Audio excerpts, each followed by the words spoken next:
பேர்னா நமது செல்வமண்ணா இருக்கணும்டா, அது ஒரு ஜாலி. செல்வமண்ணா அன்பளிப்பு செய்திருக்கா. செல்வமண்ணா எப்பயும் குடியும் கூத்தியாவோடு சந்தோஷமா இருக்கட்டும். மீன் பேச்சுக்கு நேரம் இல்ல. டக்கு டக்கு டக்கு டக்குன்னு நெருப்பாட்ட வரணும். கால வச்சா காலு சுட்டு போடும். அப்படி என்ன எடுத்து பேசுறேன்? பெரிய செல்லா புடிச்சி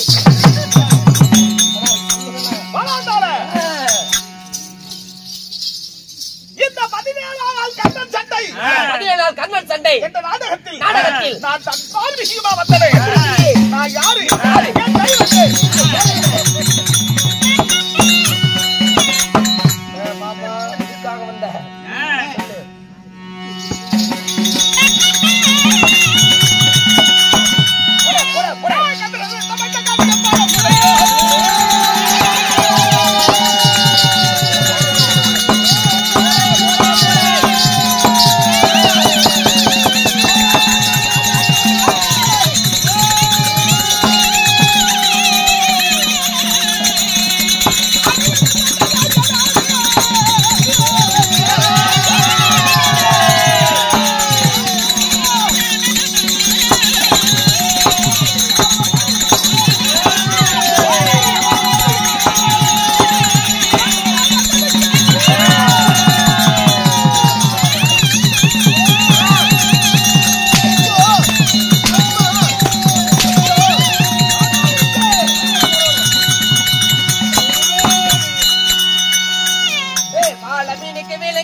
மகாராஜா எங்கள் ஆரூர் பட்டி ராஜா மாணிக்க ஒரு கேட பூண்டதாடு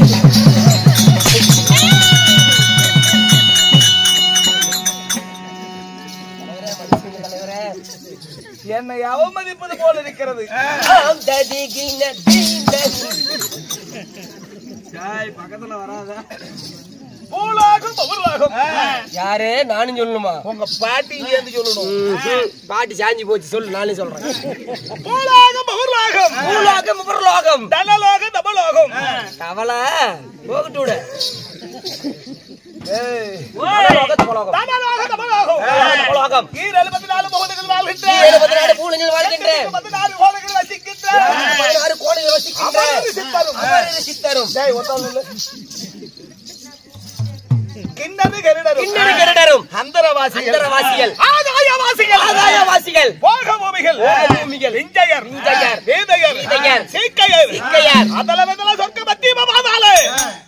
அதுல வெத்தல சோத்துல ரசத்துல பருப்புல ஒரு இல்ல உருளைக்கிழங்கு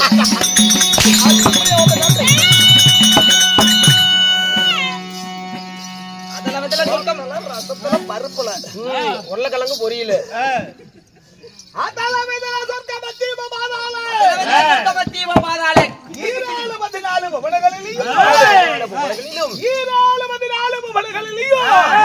வெயிட்டா சொல்லணுமா? கடமா சொல்லு.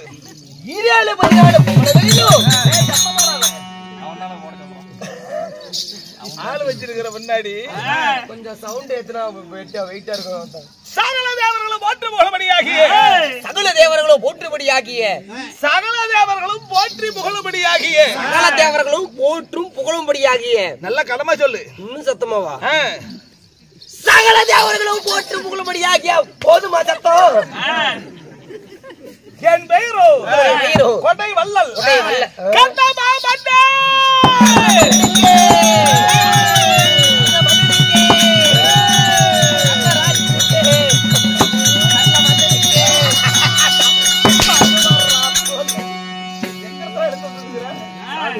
மன்னன் வந்தா பேரும் புகழும் ஓங்குக, வளருக, மன்னன் வாழ்க. கொடுத்து சிவந்த கரங்கள் இது இந்த கையடா. கையை காட்டு. 2 கையை காட்டுங்களே.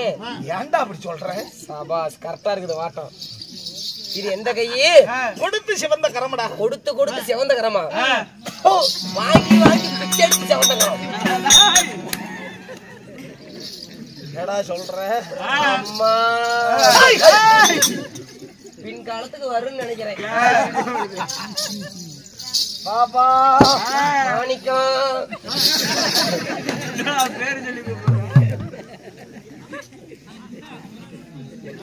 என் பெயர் கலனாக இருந்தாலும் எந்த ஊரு எந்த தேசம்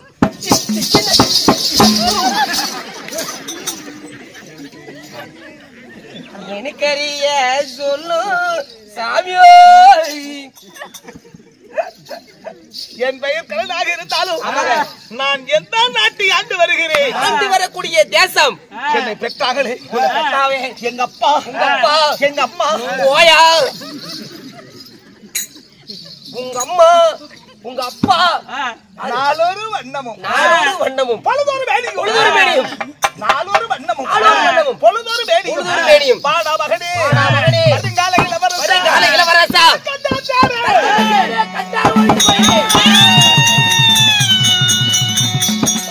கண்ணேயின் மணியே என்ன உச்சி முதல் உள்ளங்கால் வரை வாரி முத்தமிட்டு மூந்து பார்த்து வாரி முத்தமிட்டு காத்தடிக்குமே. என்னத்த கொச்ச மூந்து பாத்துக்கிற உச்சி முகர்ந்தடா. உள்ளங்கால் வரை வாரி முத்தமிட்டு எங்க அப்பா எங்க அம்மா உங்க அம்மா யாரு சாமி? ஏ வவுத்தோலியா மாத்திரம் வாங்கிட்டு வரட்டுமா?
கேனப்பா நீ பிறந்த காரணத்தை முன்னவே தெரிஞ்சிருந்தா ஊசி போட்டு களைச்சிருப்பேன் கேனப்பு.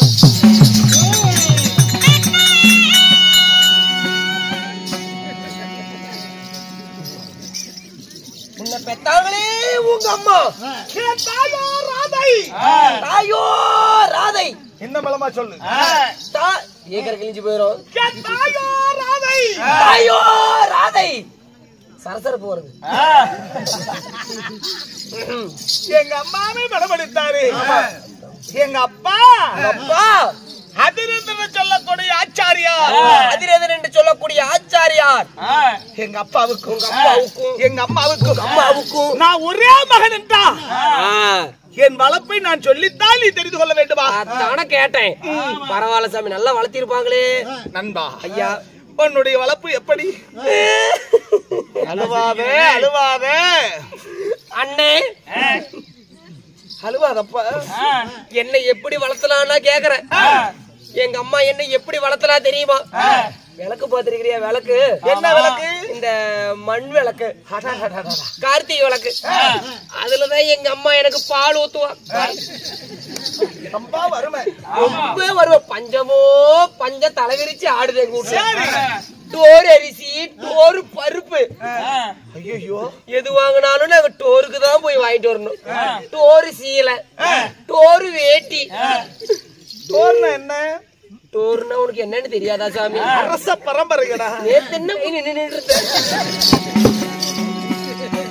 ஐயோ சாமி, உன்னை எப்படி சாமி வளர்த்தனா உங்க அம்மா? நண்பா, அப்படி என்னை வளர்த்து ஆளாக்கி நீர்வளம், நிலவளம், பனைபலம், பணபலம். பணபலம் இல்லடா, நீ தானே பணபலம் சுட்டு திங்கிறதுக்கா? பனைபலம், குடைபலம், ஐவலம் பற்றி என்னுடைய தென்னகம். அதுகொண்டு எங்க உங்களுடைய நாடு? எந்த நாட்டுக்கு அரசனானை? இந்த நாட்டுக்கு அரசனான. என்ன அங்க நீ தானே அப்படி காட்டின? நான் காட்டினா நீ காட்டுவது. சாமி, தாங்கள் சொன்னால் பின்னாடியே வருவது. ஆமா, நான் சிரித்தால் நீ சிரிக்கப்படாது. என்னை அவமதிப்பது போல் இருக்கும். நீங்கள் சிரித்து நான் சிரிக்காமல் இருந்தால் பார்க்கக்கூடிய மக்கள் உங்களை கேளப்பென்று நினைப்பார்.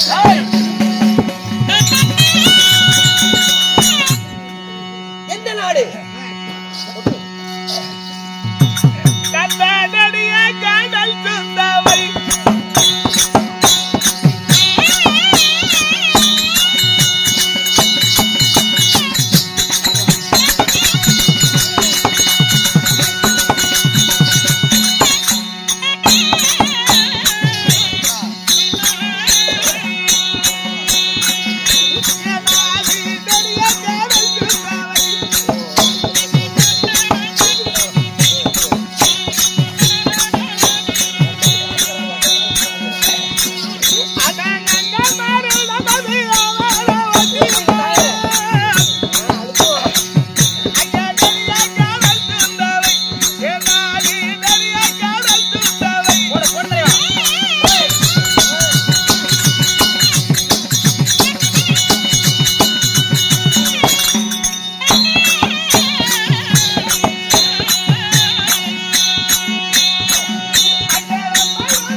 அனைத்து செல்வங்களும் பொருந்திய அங்கி தேசம் என்னுடைய நகரமாகும். நாடு அங்கி தேசமா? ஏசாமி, அங்கு தேசம் உங்களுடைய நாடுன்னு சொல்றீங்க. அதிரேந்திரன் என்று சொல்லக்கூடிய ஆச்சாரியார், அதாவது ஒரு தேரோட்டிக்கு மகனாக பிறந்து விட்டு அங்கு தேசம் என்னுடைய நாடுன்னு சொல்ற. இந்த நாடு யாராவது உனக்கு பரிசா கொடுத்தாங்களா? இல்ல இந்த நாடு உனக்கு எப்படி கிடைத்தது? ஒண்ணு மட்டும் தான் கேட்க சொன்னேன். 38,000 சம்பளம் கேக்குற புண்டையப்பா.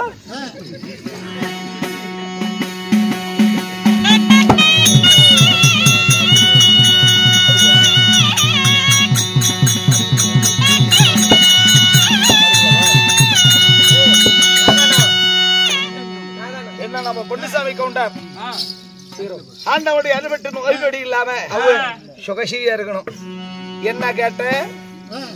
இந்த அங்கு தேசம் உங்களுக்கு யாராவது பரிசா கொடுத்தாங்களா? இந்த ஒரு நாடு தேரோட்டிக்கு மகனாக பிறந்து ஆமாங்க உனக்கு எப்படி ஒரு நாடு கிடைத்தது? இந்த நாடு உங்களுக்கு யாராவது யாரு கொடுத்தா? உன் மூதாதிகள் சம்பாதிச்சதா? ஆமா. இல்ல மூதாதிக சம்பாதிச்சதா? இல்ல யாராவது பரிசா கொடுத்தாங்களா? இல்ல யார்கிட்டயாவது புடுங்கிட்டு வந்தியா? எப்படி இந்த நாடு கிடைச்சது? அப்படி ஆளா நானு இல்ல நீ அப்பேற்பட்ட ஆளுதான். என்னை நல்லா உற்றுப்பார். தெரியவில்ல சாமி, எந்த பக்கம் போனாலும் ஒரே மாதிரியே இருக்குது சாமி. டேய், உங்களை பார்த்தாலே ஒரு ஒளி தெரியுது மூஞ்சில. ஆனா இந்த அங்க தேசம் எனக்கு எப்படி கிடைத்தது? நாடு உங்களுக்கு எப்படி கிடைக்கும்? பாண்டவர்கள் ஐவர்கள், கௌரவர்கள் சரியாக 100 பேர். 100 பேர். கௌரவர்களும் பாண்டவர்களும் குருவாகி தோணாச்சாரியரிடத்தில் வில்பயிற்சி கற்றார். பயிற்சி. ஆமா, சரிங்க.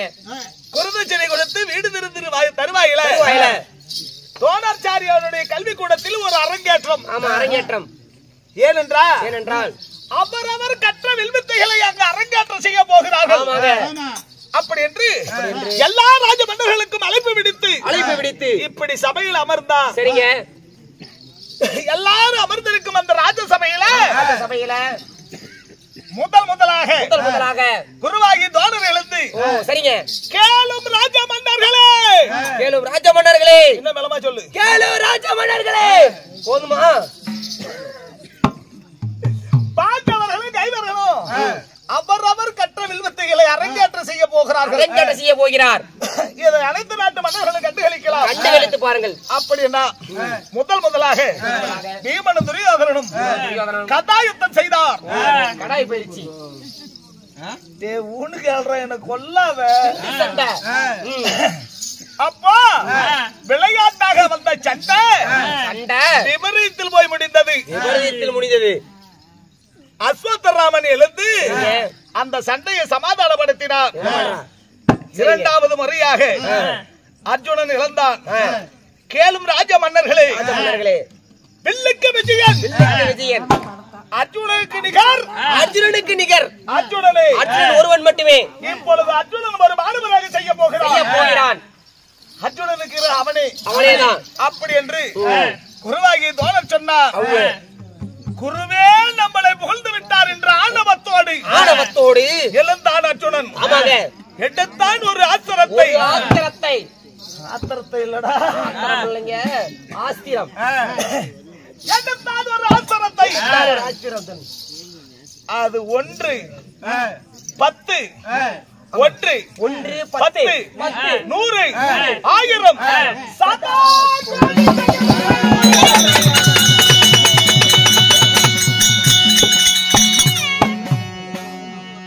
அடேங்கப்பா, அர்ஜுனனுக்கு நிகர், அர்ஜுனன் ஒருவனே. அர்ஜுனா வாழி,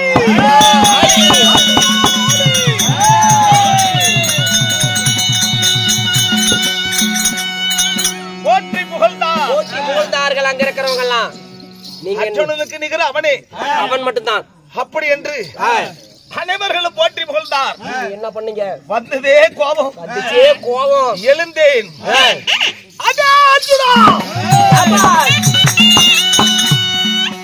வல்லவனுக்கு வல்லவன் வையகத்தில் ஓடான கோடி என்பதை நீ மறந்து விட்டாய். இப்பொழுது நான் ஒரு மாணவராக செய்கிறேன். அப்படி என்று ஒரு மாணவராக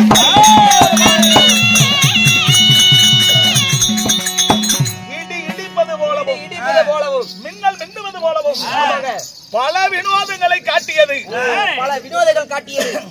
அந்த ஆஸ்திரம் அந்த சபையில் உள்ளவர்கள் பார்த்தா, அடேங்கப்பா, அர்ஜுனனை விட கர்ணனே வல்லவன்.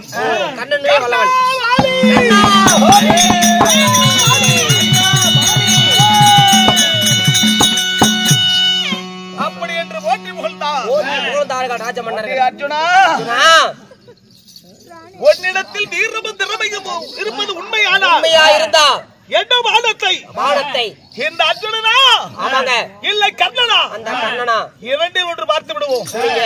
அப்படி என்று அப்போ குருவாகி தோழர் எழுந்தார். அடே கர்ணா, அடே கர்ணா, அர்ஜுனனோடு போர் செய்ய உனக்கு என்ன அருகதை இருக்கிறது? என்ன அருகதை இருக்குது? நீ ஒரு சத்திரியனா இருக்கணும். நீ ஒரு சத்திரியனா இருக்கணும். சத்திரியனும் அல்ல, சத்திரியன் கிடையாது. இல்ல ஒரு நாடாளும் மன்னனா இருக்கணும். நாடாள போய் மன்னனா இருக்கணும். நீ மன்னனும் அல்ல, மன்னனும் கிடையாது. அர்ஜுனனோடு போர் செய்ய நீ தகுதியற்றவன். தகுதியற்றவன் அப்படின்னு சொல்ல அந்த பார்க்கப்பட்ட சபையில நான் கல்லடிப்பட்ட கண்ணாடி போல்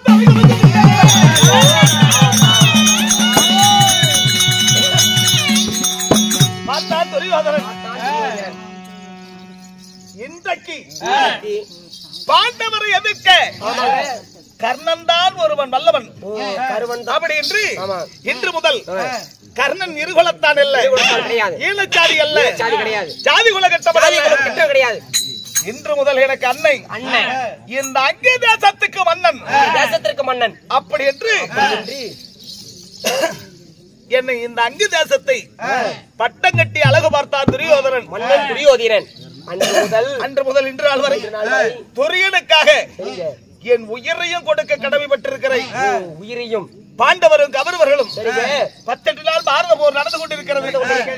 ஆனா இந்த பாரத போர்ல எனக்கு ஒரு நாள் சண்டை, உங்களுக்கு ஒரு நாள் சண்டை கிடைக்குமா அப்படி என்று பிதாமகரிடத்துல இன்னைக்கே சொல்லிருக்கிறேன். சொல்லிட்டு இருக்கிறீங்க.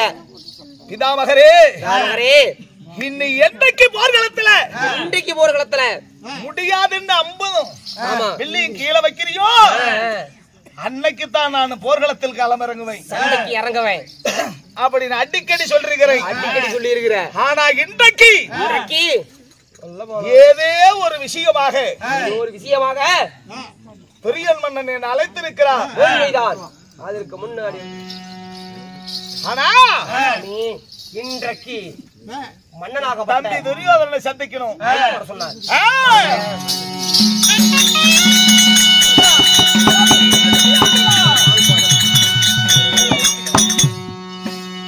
உன்னுடைய திருமணி பாகத்துக்கு உன் தம்பியாகப்பட்ட துரியோதனன் அடியேன் வணக்கம் செய்தேன் அண்ணா. என்ன இன்னைக்கு ஒரு என்னுடைய பாதத்தை பணிந்தபடியா தம்பி துரியோதனா, உன் பேரும் புகழும் கீர்த்தியும் ஓங்கட்டும் அண்ணா.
இந்த ஐவரை ஜெயிப்பேனா, இந்த அகிலத்தை ஆள்வேனா, தருமரை ஜெயிப்பேனா, இந்த தரணியிலே வாழ்வேனா, பாண்டவரை ஜெயிப்பேனா, இந்த பாருணையில் நான் வாழ்வேனா? அண்ணா தம்பி துரியோதனா, என் நெட்டியானால் பகைவர்கள் பாண்டவர்கள் காட்டுக்கு போகும்போது, அடே கர்ணா, உன்னை அசத்த தலை 1000 பாலத்தினால் துண்டிப்பேன் அப்படின்னு அர்ஜுனனை நான் கொள்வதாகவும், என்னை அர்ஜுனன் கொள்வதாகவும் சபதங்கள் உண்டு. ஆனா எனக்கு சேனாதிபதி பட்டத்தை தந்திருந்தா அந்த பாண்டவரை நான் குண்டோடு அளித்திருப்பேன். தாத்தாக விளங்கக்கூடிய பிதாமகர் என்னை அடிக்கடி தூசித்து பேசுவது உண்டு. பாண்டவர்களை என்ன உயிர் பெற்றிருக்கிறார் துரியோதனா.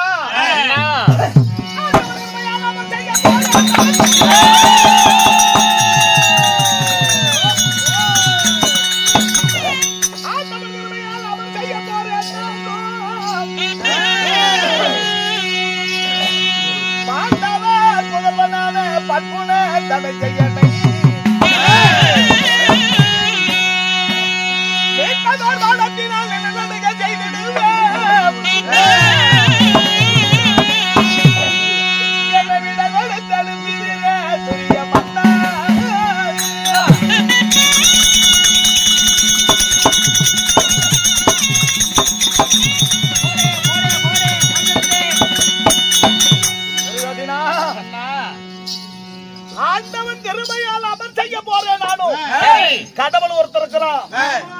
பாண்டவர் முதல்வனான பத்மன் தனஞ்சயனை என்னுடைய நீண்டதோர் வாதத்தினால் நிலைநடுக செய்தவை எனக்கு சேனாதிபதி பட்டத்தை பட்டு கொடு.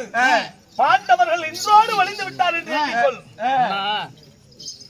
என் பிதாமகராகப்பட்ட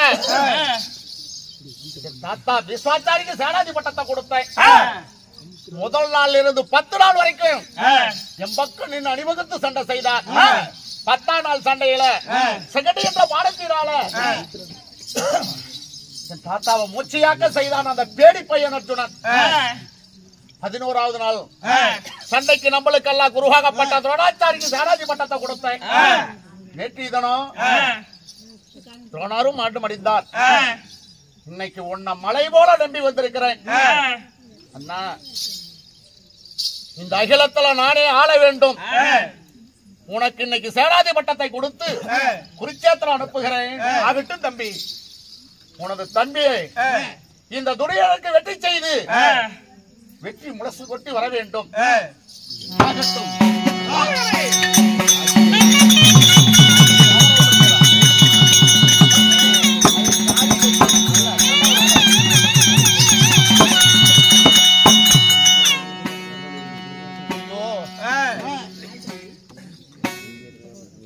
என் அண்ணனுக்கு சேனாதி பட்டம் கொடுக்க போது ஆயுதங்கள் தவறுகிறது.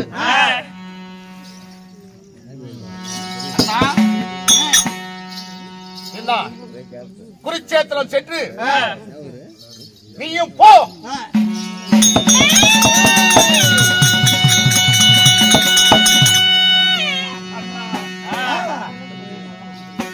அண்ணா, வெற்றி தோல்வி வீரனுக்கு அழகு.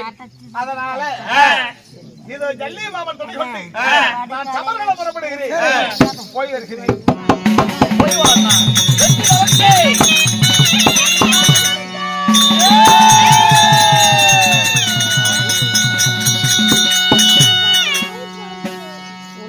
இதோ துரியனாகப்பட்டவன் சேனாதிபதி பட்டம் தந்திருக்கிறார். இதோ குளக்கரை சென்று சிவபூஜை முடித்து இதோ நாம எங்க போகணும்? எங்கேயும் போக முடியாது, கோத்து முடியாம. சண்டையடா. சண்டைக்கா ஐயா? விடமாட்டேன். நாங்க இன்னும் போகவே இல்லை. ஒன்னும்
எப்போ நாம சிவ பூஜை முடிக்கணும்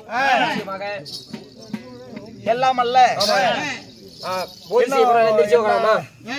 கோசேரிப்பட்டி என்ன மாரியம்மன் காட்டூர் புது மாரியம்மன்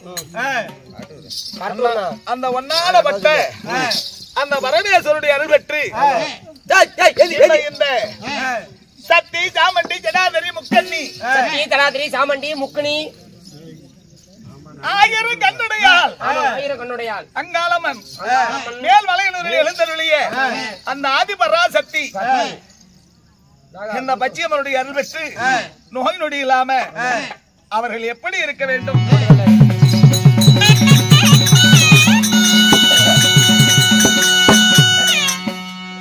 ஓம் சக்தி ஓம் சக்தி ஓம் சக்தி ஓம்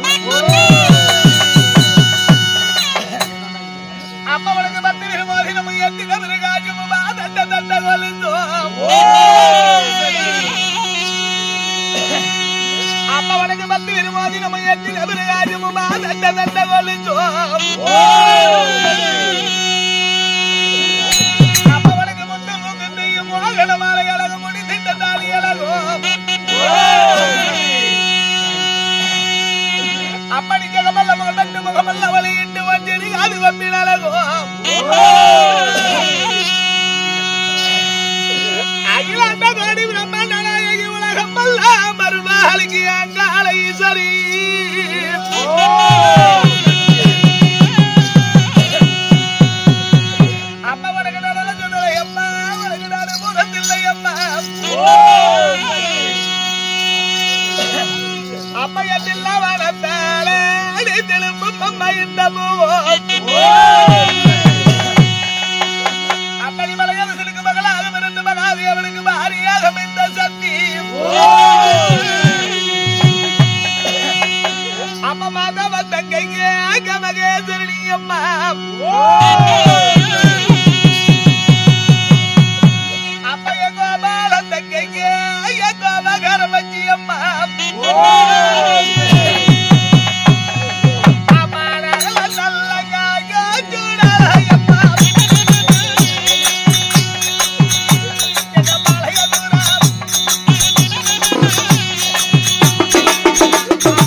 திடீர்னு எந்திரிச்சு எடுக்குது என் தாய் அவனுக்கு தாளாட்டும்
அம்மா வீட்டுக்கு போமா. மலையாரு சொல்றா. சாமி யாராவது எலிஞ்சி போல குடுக்கல. நீ போய் குடுறா. நான் கொடுத்தா பிரச்சனை ஆகி போயிரும்டா. நேத்து எறும்பொட்டியில நேத்து தௌசி நாடகம் ஆடிட்டு இருக்கிறோம். இந்த மனுஷன் வெளியே சாமி பாட்டு பாடிட்டு இருக்கிறாரு. ஒரு அம்மா எந்திரிச்சு 2 பேரும் ஆடுறாங்க. சாமி யாரு பிடிச்சாலும் இறங்க மாட்டேங்குது. இந்த படுத்திருக்குது பாரு அந்த அம்மா மாதிரி ஆடு ஆடு ஆடுது. சரி நான் யாருமே எலுமிச்சி பழம் கொண்டு போய் கொடுக்க மாட்டேங்கிறேன். எனக்கு கொஞ்சம் இலங்கன மனசு. சரி பாவமா இருந்துச்சு. நாமளாவது போய் எலுமிச்சை பழம் கொண்டு போய் கொடுக்கலான்னு சொல்லி போய் எலுமிச்சை பழம் கொண்டு போய் கொடுக்கலான்னு போனேன். ஆனா எனக்கு தெரியாது பாசு. எனக்கு தெரியாது அந்த ஆயாளுக்கு கட்டுன்னு பொல்லுன்னு. ஆனா கொண்டு போய் வச்சு ஒத்துல பாரு, கட்டுல பொல்லோட அந்த ஆயா உள்ள போந்துச்சு, பல்லு உள்ள போய் பே பே பேக். அப்புறம் என்ன கதையா சொல்றேன்? இல்ல அப்புறம் என்னாச்சு? நான் தெரிகிறேன். அப்புறம் இன்னொரு ஆயா பக்கத்துல ஜோடி ஆடி இருந்துச்சு. பல்லு அந்த ஆயாளுக்கு பல்லு உள்ள போனோன்னு அந்த ஆயாள் என்ன நினைச்சிச்சுன்னு தெரியல, என்ன நினைச்சிச்சுன்னு தெரியல. பக்கத்துல ஆடிக்கிட்டே என் பக்கத்துல வந்து, ஏ எனக்கு பல்லுடா கையில கொடுறான்னு ஆடிக்கிட்டு சாமி.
இன்றைக்கு நடக்கக்கூடிய யுத்த காண்டத்தில் அர்ஜுனனை வீழ்த்தி நானே ஜெயம் பெற வேண்டும், அதுக்கு அருள் புரிய வேண்டும்.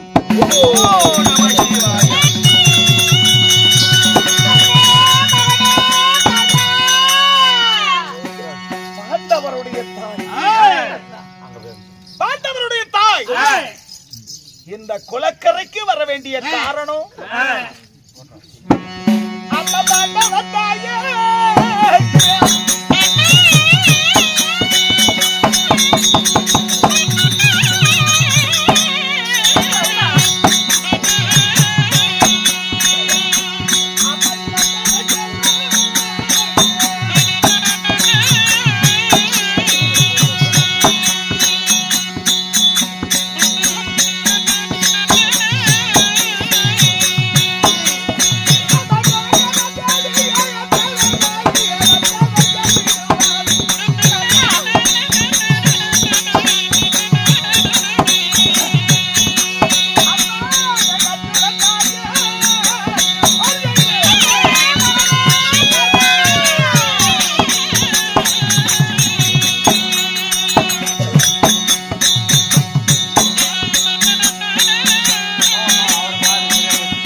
பாண்டவருடைய தாய் இந்த குலக்கரைக்கு வர வேண்டிய விஷயம்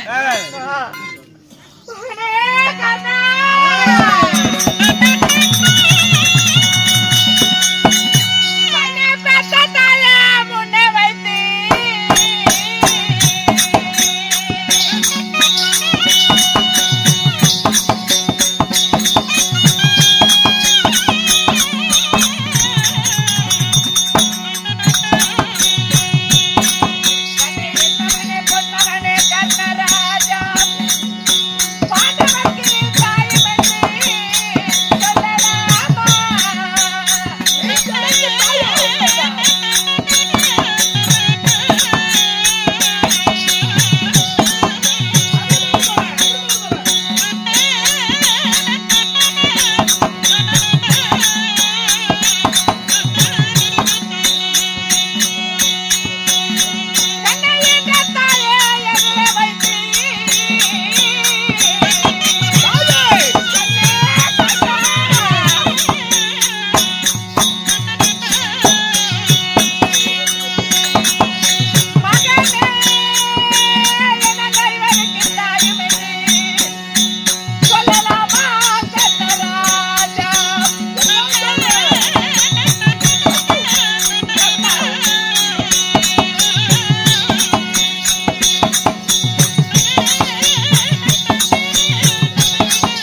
தேவியானவள் பாண்டவர்களுக்கு மட்டும் தாய் இல்ல, பாண்டவர்களுக்கு தாய், பாண்டவர்களுக்கு தாய் என்று என்னை இப்படி ஏறிடமாக பேசுகிறாயே கர்ணா.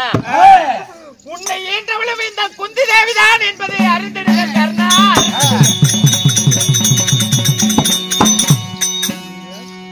நீ எனக்கு தாயா?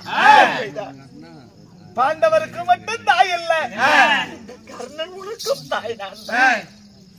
அம்மா பாண்டவர்களுக்கு தாய் என்றது உலகறிந்த விஷயம். இது அனைத்தும் அறிந்த ஒரு உண்மை. ஆனா கர்ணா, பாண்டவருக்கு மட்டும் நான் தாய் இல்லப்பா. இந்த கர்ணனை பெற்ற தாயும் நான் தான். அப்படி சொல்கிறீர் அம்மா. நீ எப்படி என்னை பெற்றிருக்க முடியும்? நீ எப்படி எனக்கு தாயாக முடியும்? நான் எப்பொழுது உன்னை ஈன்றெடுத்தேன் சரி வருமா கர்ணா?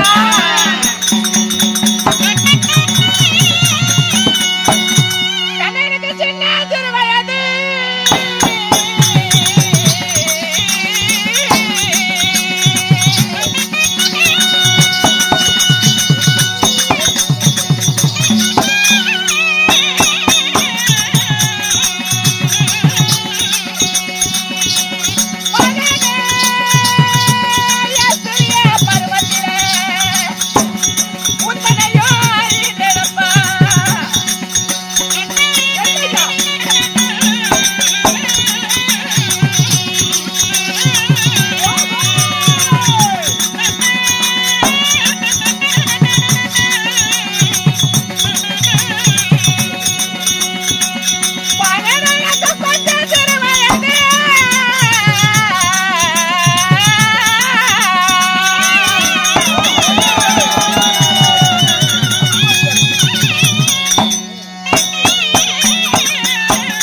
வயது,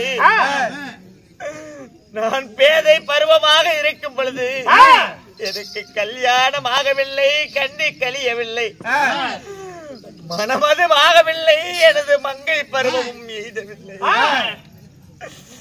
நான் பேதை பருவமாக இருக்கும் பொழுதே உன்னை பாலனாக ஈன்றெடுத்த பாவியனாக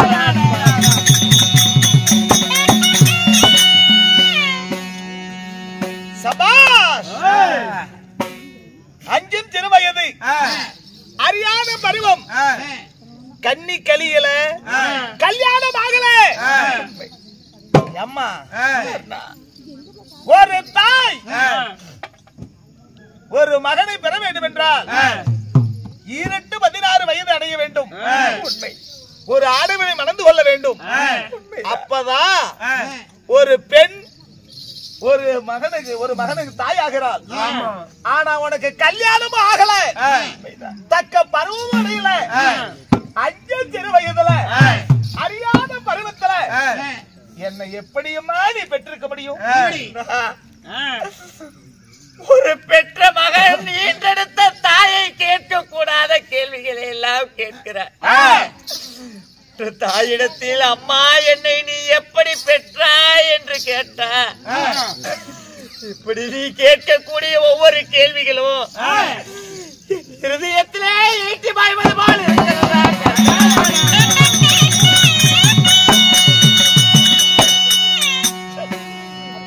பேதை பருவத்தில் உன்னை நான் எப்படி ஈன்றெடுத்தேன் தெரியுமா?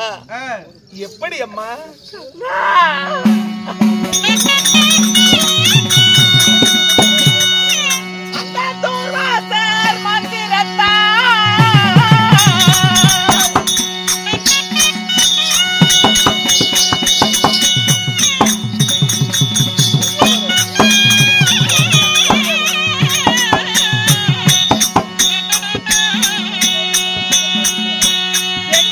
பொன்ன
வைபவமாக இருந்த தருணம்.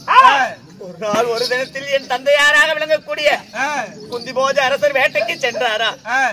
வேட்டைக்கு சென்ற வேளையிலே வனத்திலே பார்த்தாரா கோபத்திற்கு சொந்தக்காரராக அம்சமாக விளங்கக்கூடிய துர்வாச மகாமுனிவரை சந்தித்தாரா.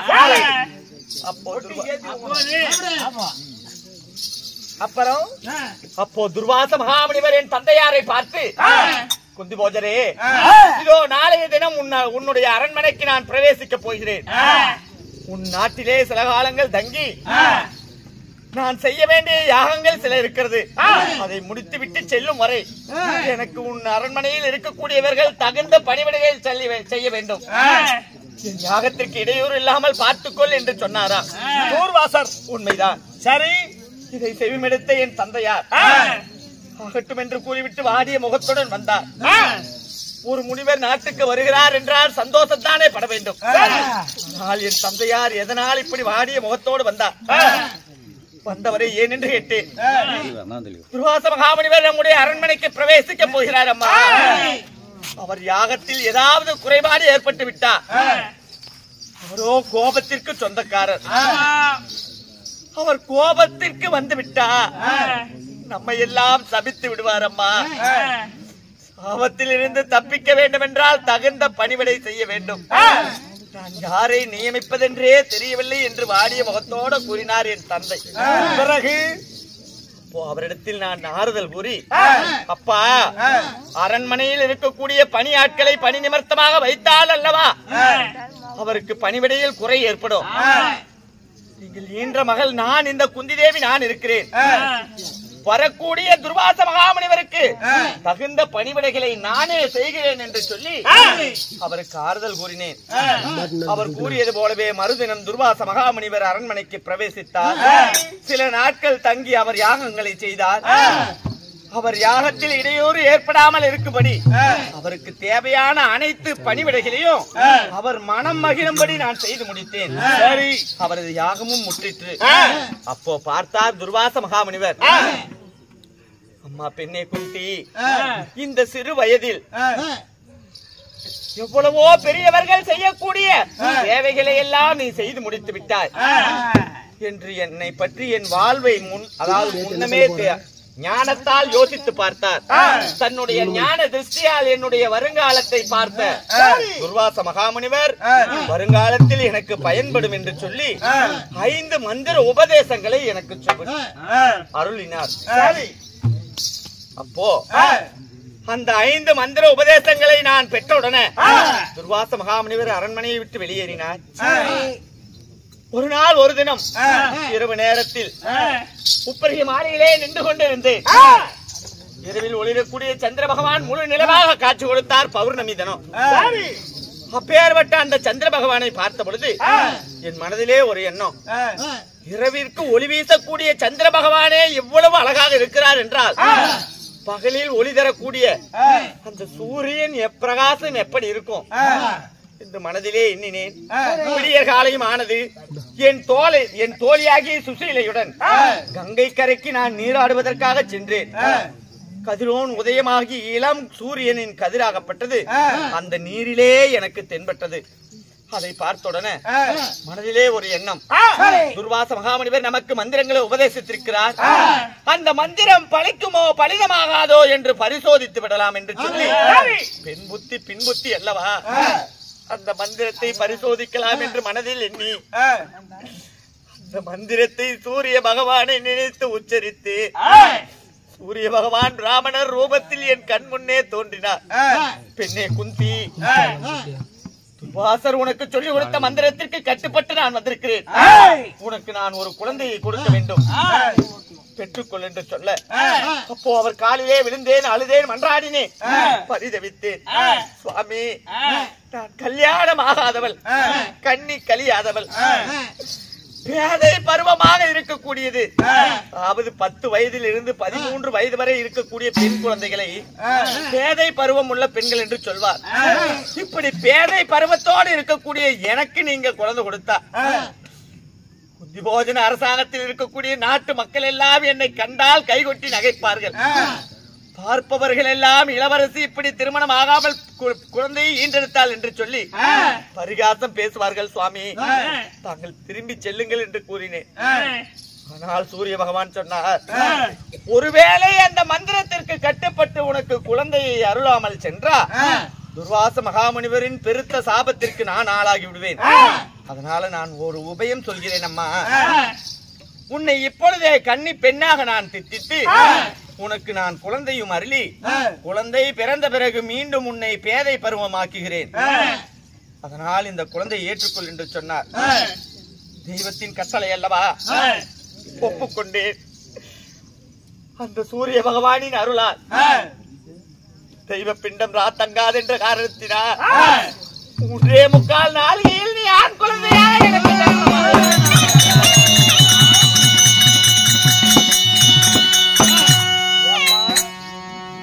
யாரும் செய்யாத படிவிட வேலையை தூர்வாச மகாமுனிவருக்கு செய்து முடித்தாய். தூர்வாசர் மணிமகளின் 5 மந்திர உபதேசங்களை தந்தார். உண்மை. இது பலிக்குமோ இல்ல பலிக்காதோ என்று ஒரு மந்திரத்தை உச்சரித்தார். உண்மை. சூரிய பகவானுக்கும் உனக்கும் அழகான ஒரு ஆண் குழந்தை பிறந்தது. அந்த குழந்தை என்ன செய்த? சூரிய பகவான் இடத்தில் கையிலே கொடுத்து, சுவாமி இதோ பேதை பருவத்தோடு இருக்கக்கூடிய நான் குழந்தையை நாட்டுக்குள் எடுத்து சென்றார். என்னை எல்லாம் கேவலம் பேசுவார்கள். குழந்தையை தாங்களே எடுத்து செல்லுங்கள் என்று கூறினேன். அப்ப சூரிய பகவான் சொன்னார், அம்மா இதோ ஒரு மானிட குழந்தை. இந்த மானிட பிறவியை நான் தெய்வலோகம் எடுத்து சென்றா தேவர்கள் எல்லாம் என்னை இழிவாக பேசுவார்கள். உனக்கும் இந்த குழந்தை வேண்டாம் என்று சொல்கிறார். இதோ என் அருளால் உனக்கு ஒரு தங்க பேழையை உற்பணம் செய்து தருகிறேன். அதிலே இந்த குழந்தையை விட்டு வைத்து ஓடுகின்ற இந்த கங்கை ஆற்றிலே விட்டுவிடலாம். இந்த குழந்தை உனக்கும் வேண்டாம் எனக்கும் வேண்டாம் என்று சொன்னார். அதன் பிரகாரம் சூரிய பகவான் தங்க பேழையை எனக்கு அருளினார். அப்போ என்னை சேரும் பொழுது சூரிய பகவான் எனக்கு ஒரு நாகக்குறி பட்டாடை என்று சொல்லக்கூடிய ஒரு ஆடையை உடுத்துவதற்காக கொடுத்தார்.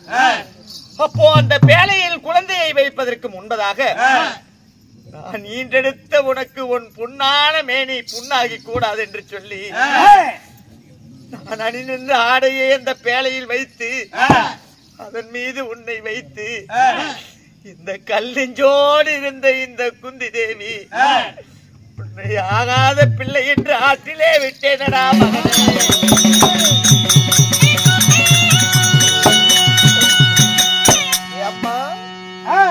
அந்த ஆற்றிலே விட்ட குழந்தை நான் தான் என்கிறாயா?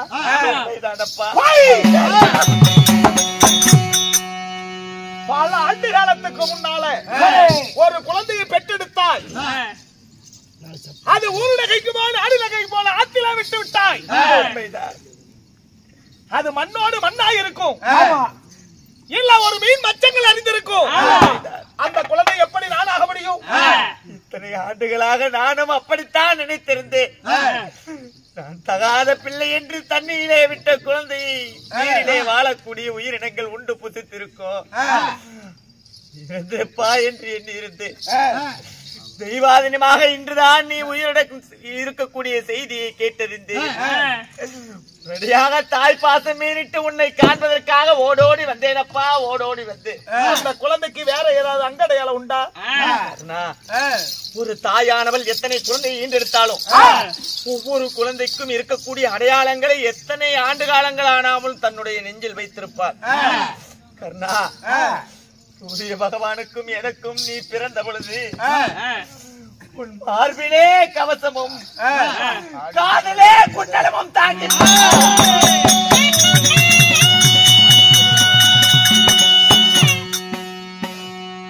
காதிலே குண்டலம் மார்பிலே கவசம், காதிலே குண்டலம் மார்பிலே கவசம். அந்த குழந்தைக்கு வேற ஏதாவது அங்கடையாளம் உண்டா? கர்ணா, இதை தவிர வேறு அங்க அடையாளங்கள் ஏதுமில்லை. ஆனால் அன்று நான் வைத்து அனுப்பினேனே பேழையில் புடவை, அந்த புடவையோ நாகக்குறி பட்டாடை. அந்த பட்டாடை ஒன்றே அதற்கு சாட்சி. நாகக்குறி பட்டாடை. அம்மா, உன்னை போல எண்ணற்ற தாய்மார்களின் தங்கி தேசம் வருவதுண்டு. கர்ணா, நான் தானடா உன்னை பெற்ற தாய். அப்படி என்று இங்கு எண்ணற்ற தாய்மார்கள் வருவதுண்டு. ஆனா உண்மையாகவே நீ என் பெற்ற தாயாக இருந்தா அந்த நாகக்குறி பட்டாடையை உன்னால் உளுத்த முடியுமா? பேதை பருவத்தில் உடுத்திய புடவை இப்பொழுது என்னால் உடுத்த முடியாதா என்ன? உன்னிடம் இன்னும் அந்த நாகக்குறி பட்டாடை பாதுகாப்பாக இருக்கிறதா?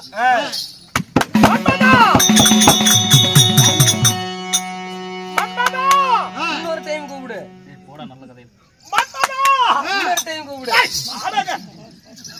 எத்தனை பேர் கூப்பிடுவாங்க? இதோ நாகக்குறி பட்டாடை புடவைதான் எனக்கு சூரிய பகவான் கொடுத்த நாகக்குறி பட்டாடை.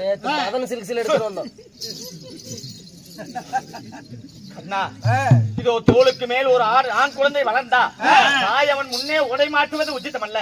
சற்று நேரம் அந்தவரமாக இருப்பாயா?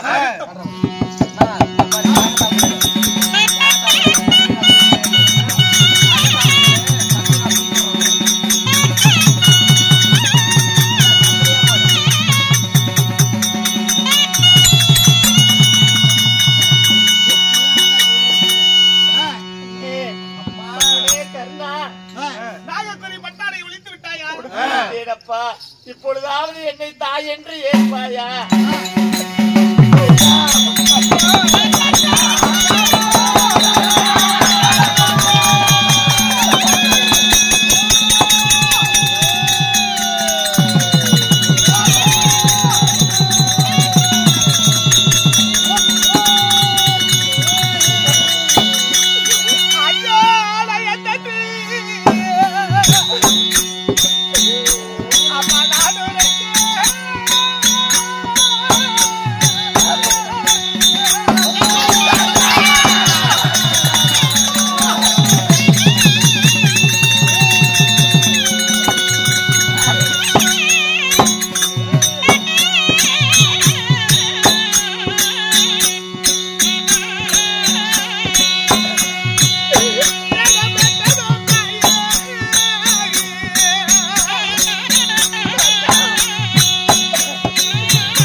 தவறு செய்தவன் நீ இல்லையப்பா.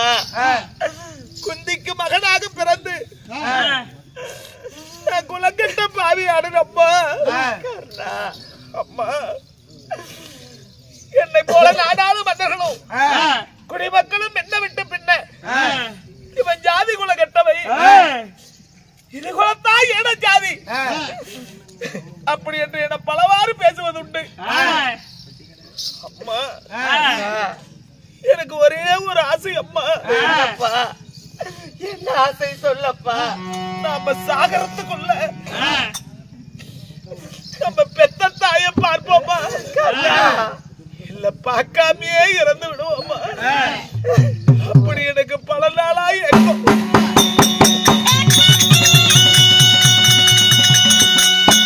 என் பெத்த தாயை என் கண்முனே கண்டேனப்பா.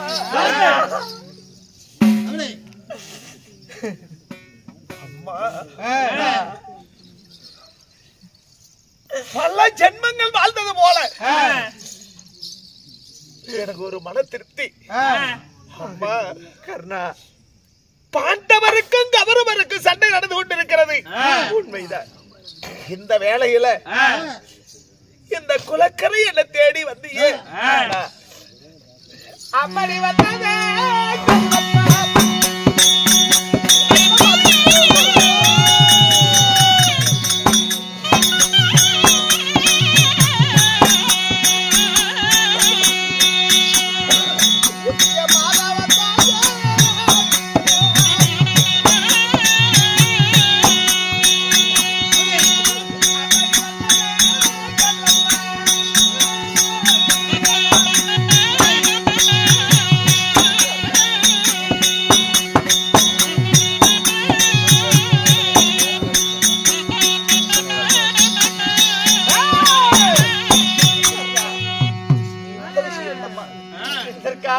தேடி வந்தேன் தெரியுமா கர்ணா?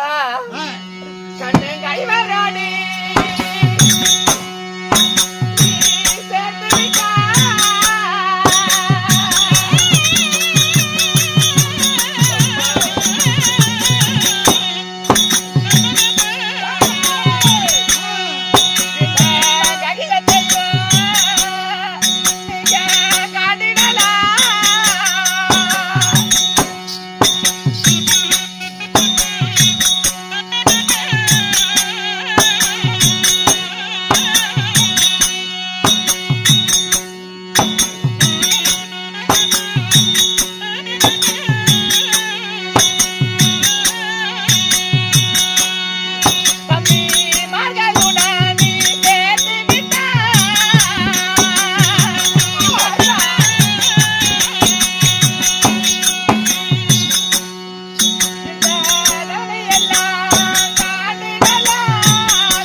போதும். இன்று என் மூத்த மகன் உயிருடன் இருக்கிறாய் என்பதை அறிந்து உடனடியாக ஓடோடி வந்தேன். உன்னை அழைத்து சென்று உன் தம்பிமார் பாண்டவர்களுடன் நினைத்து விடலாம் என்று புறப்படப்பா. இப்பொழுதே உன் தம்பிமார்களை சந்தித்து நான் தானப்பா உனது அண்ணன். நானும் கூறுகிறேன், இந்த குந்தியின் வயிற்றில் முந்தி பிறந்தவன் கர்ணனப்பா. அண்ணன் தம்பிகள் 6 பேரும் ஒன்று சேர்ந்து இந்த அகிலத்தை ஆளுங்களப்பா என்று எடுத்திருக்கிறேன். புறப்பட போகலாம். கர்ணா, குந்தமாதேவி என் தாய், பஞ்ச பாண்டவர்கள் 5 என் தம்பிமார்கள். இந்த 5 நீ வந்து 6 பேரா சேர்ந்தா ஆமாப்பா இந்த நாட்டுக்கே நீ அரசனாகலாம். ஆமாப்பா, உன் தம்பிமார்கள்லாம் உனக்கு கைகட்டி அவன் வேலை செய்வாங்க. உண்மை. என் தம்பிமார்களோடு நான் சேர்ந்து வாழ வேண்டுமா? அம்மா, என் தம்பிமார்களோடு நான் வந்து சேர்ந்து வாழ்வது அது நடக்காத ஒன்று. ஏனென்றா என்னையே நம்பி இருந்தானே துரியோதனன், இந்த உலகமே என்னை தூசித்து பேசும் போதெல்லாம் இந்த நாட்டை கொடுத்து இந்த நாட்டுக்கு அரசனாக்கி என்ன அண்ணன்னு சொல்லி ஏற்றிடுவேன் நானு. அந்த துரியனுக்கு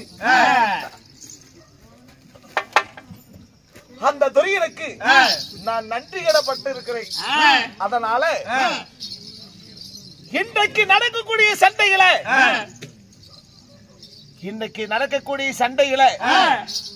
ஒண்ணு நான் சாகணும், இல்ல பொன்மகனாகி அத்தான் சாகணும்.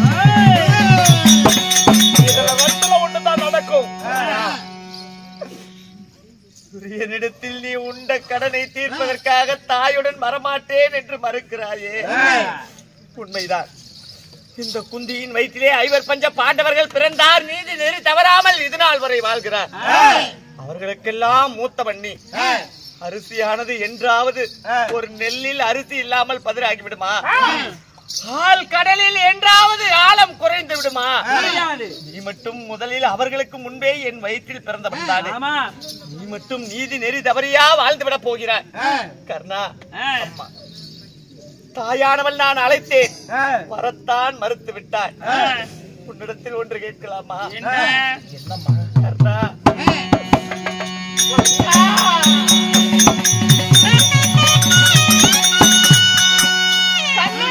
நீ கற்பகாரான மேரி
கங்கையாற்றின் கரையில் நீ எப்பொழுதும் பவனி வரக்கூடிய கற்பக ரதமானது தயார் நிலையில் இருக்கிறது. அந்த கற்பக ரதத்தில் பார்த்தா உன் போர் உடைகளும் நீ பயன்படுத்தக்கூடிய அனைத்து ஆயுதங்கள், வில், அம்பு, கேடயங்கள் என்று சொல்லக்கூடிய அனைத்து ஆயுதங்களும் கற்பக ரதத்தில் தயார் நிலையில் இருக்கிறது. இப்படி இந்த கற்பகம் ரதம் ஏறி என்னை அனுப்பி வைத்துவிட்டு நீ எங்கே செல்ல போகிறாயப்பா? சண்டை அம்மா, நேற்றோடு 16 நாள் சண்டை முடிந்திருக்கிறது. இன்னைக்கு விடிந்தால் 17வது நாள் சண்டை. இந்த 17வது நாள் சண்டையில என் தம்பியாகிய துரியோதனுக்கு வெற்றி தரத்தை நான் குச்சேத்திரம் போறேன். சண்டை அதிபதியாக நியமித்திருக்கிறானா துரியோதனன்? உண்மை அம்மா. இன்றிலிருந்து நீதான் சேனாதிபதியா? குருச்சேத்திரம் புறப்படுகிறாயா? அண்ணா, சேனாதி சேனை எல்லாம் அடித்து விட்டதே என்று கதற பொழுது என் உள்ளமெல்லாம் நடுங்கி விட்டது தெரியுமா அம்மா? இன்றைக்கு துரியனுக்காக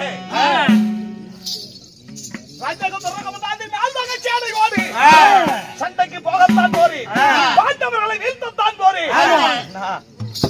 இதோ குருச்சேத்திரம் புறப்படுகிறேன். சேனாதிபதி பட்டம் பேசுகிறாயே அந்த குருச்சேத்திர பீடத்துல போர் நடக்கும் வேலையில உனக்கு நேரிட்ட எதிரியாக யாரை நினைக்கிறாய்? அம்மா தர்மன் எனக்கு சரியான வீரன் அல்ல. 12,000 கஜா திருமலமடைய மேமை எனக்கு சரியான வீரன் அல்ல. நகலம் ஜகாதேவர்கள் எனக்கு எதிரி கிடையாது. ஆனா தானே வல்லவன் என்று கொக்கரித்துக் கொண்டிருக்கிறானே அர்ஜுனன். அந்த அர்ஜுனன் தான் எனக்கு எதிரி. அப்படியாக இருந்தா போருக்கு போகும் முன்பதாக கேட்டவர்களுக்கெல்லாம் வாரி வாரி கொடுத்த கொடை வல்லல் என்று பெயர் பெற்றவன் என் மகன். போகும் முன்பாக இந்த தாய்க்கு 2 வரங்களை சத்தியமாக கொடுத்து செல்வாயா? பெற்ற தாய் கையேந்தி என்னிட வரமா?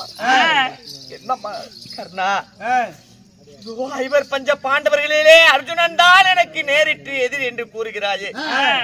அர்ஜுனனை தவிர மற்ற உன் தம்பிமார் தர்மனோ வீமனோ நகுல சகாதேவர்களோ போர்க்களத்தில் உன்னிடத்தில் வலியவே சண்டைக்கு வந்தாலும் உன்னால் எந்த இடையூறும் அவர்களுக்கு நேராது என்று எனக்கு முதல் வரம் கொடுப்பா. அம்மா கர்ணா, அர்ஜுனனை தவிர மற்ற 4 புத்திரர்களுக்கும் என்னால் எந்த இடையூறு நேராது, இது சத்தியம்.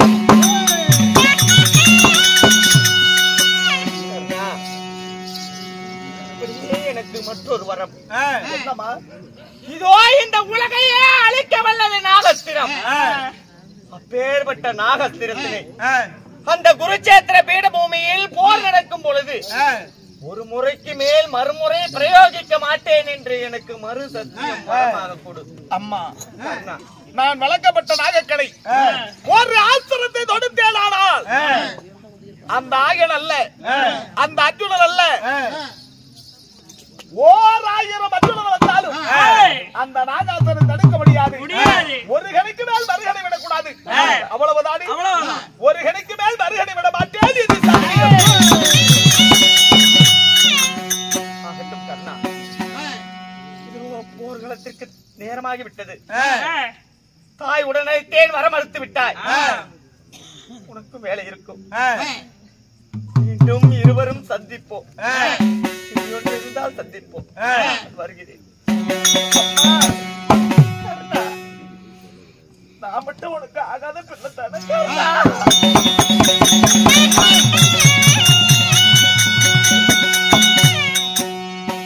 அம்மா கர்ணா, என்னிடத்துல 2 சத்தியங்களை வாங்கினேன். உண்மைதான். ஆனா எனக்காக 2 சத்தியத்தை தர முடியுமா? நான் என்ன புண்ணியம் செய்திருக்க வேண்டும்? மற்றவர்களுக்கெல்லாம் கொடுத்து கொடுத்து கொடை வல்லல் என்று பெயர் பெற்றவன் கர்ணன். பெயர் பெற்ற கர்ணனுக்கு நான் கொடுப்பதா? அதை நான் மறுப்பேனா? என்னப்பா வேண்டும்? அம்மா இந்த 18 நாள் பாரத போர் முடிவு வரை இந்த கர்ணன் தான் நான் பாண்டவருக்கு அண்ணன் என்று நீ யாரிடத்திலே சொல்லக்கூடாது. எனக்கு ஒரு சத்தியம் செய்து தருமா? காரணம் என்னப்பா? ஏனென்றா கர்ணன் தான் அண்ணன் என்றா என் தம்பிமார்கள் என்னோடு போர் செய்ய மாட்டார்கள். அதனால இந்த பாரத போர் முடிவு வரை கர்ணன் தான் பாண்டவருக்கு அண்ணன் என்றும் பாண்டவர் தான் கர்ணனுக்கு தம்பி என்றும் நீ யாரிடத்திலே சொல்லக்கூடாது.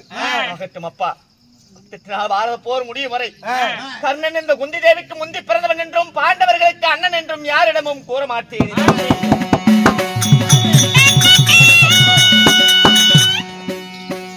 சண்டைக்கு போறேன். வெற்றி தோல்வி வீரனுக்கு அழகு. ஒருவேளை அம்மன் தங்காச்சும் பாடப்பட்டு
ஊரறிய நகரம் அறிய கர்ணா நீ ஜாதி குல கட்டவல்ல இந்த குந்தி வயிற்றினால் குந்தி பிறந்த மகனே அப்படி என்று என்ன மடிமாலை எடுத்து போட்டாலும் அம்மா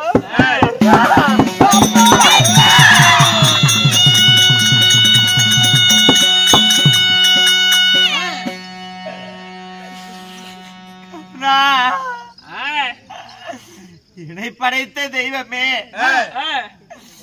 இந்த மண்ணுலகில் பெண்ணாக பிறந்த எந்த ஒரு பெண்ணுக்கும் இந்த குந்தி தேவியான இந்த பாவிக்கு நேர்ந்த கொடுமை யாருக்கு நேர வேண்டாம்.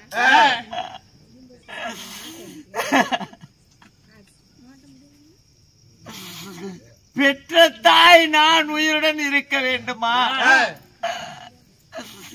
என் வயிற்றிலே மூத்த குழந்தை மாண்டு மடிவேனா?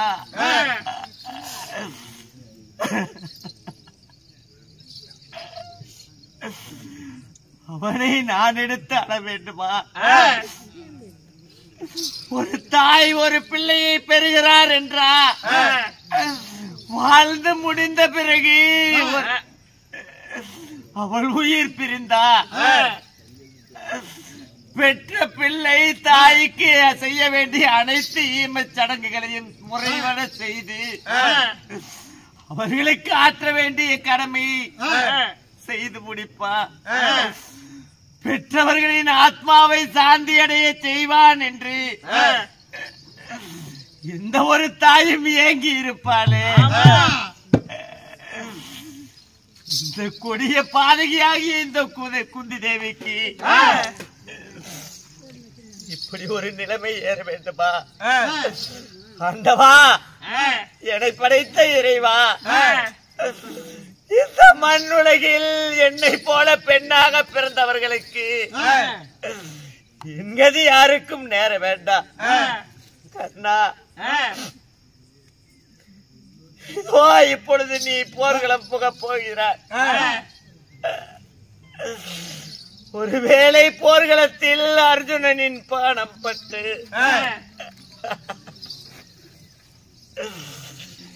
இந்த படுகளத்தில் நீ மாண்டு மடிந்தாயானால் உன்னை ஈண்டெடுத்த இந்த தாயாகிய குந்தி தேவி இந்த போர்க்களத்தில் இருக்கக்கூடிய அந்த பிண குவியல்களில் உன்னை தேடி பிடித்து உன்னை கண்ணில் கண்டுடனே என் மடி மீது இழுத்து உன்னை இன்று மாண்டாயா கர்ணா?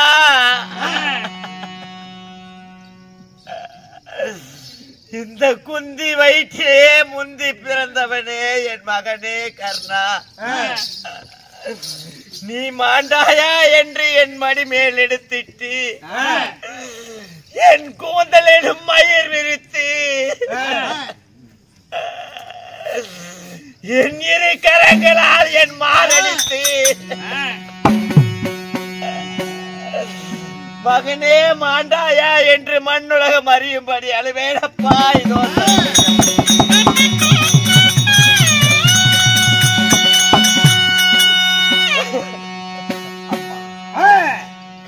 கர்ணனை காணம் என்று பாண்டவர் சேனையெல்லாம் எதிர்பார்த்து கொண்டிருப்பா. ஆனா என் தமையனாகிய துரியோதனன் என்ன நிலையில் இருக்கிறான்னு எனக்கே தெரியவில்லை. ஆனா தமையனாகிய கர்ணன் வெற்றியோடு வருவார் என்று கவலை என்று உறங்கிக் கொண்டிருப்பார். அதனால நான் சண்டைக்கு போக வேண்டும். கர்ணா, விதியில் மீண்டும் தாயும் மகனும் உயிருடன் சந்திப்போம் என்றார். மீண்டும் சந்திப்போம்.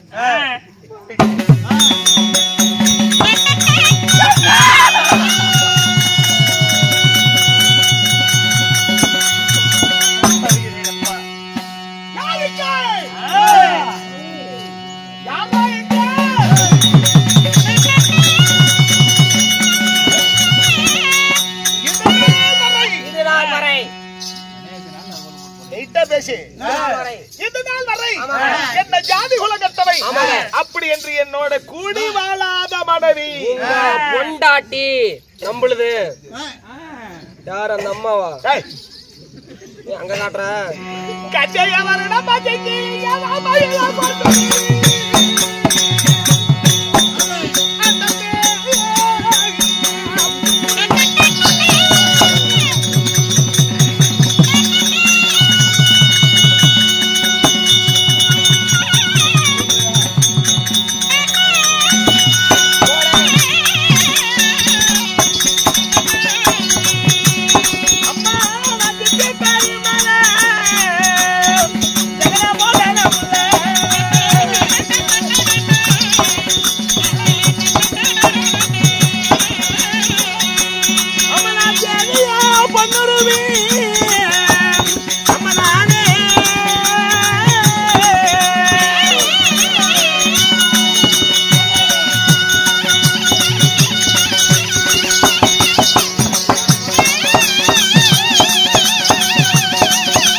பண்ணுருவி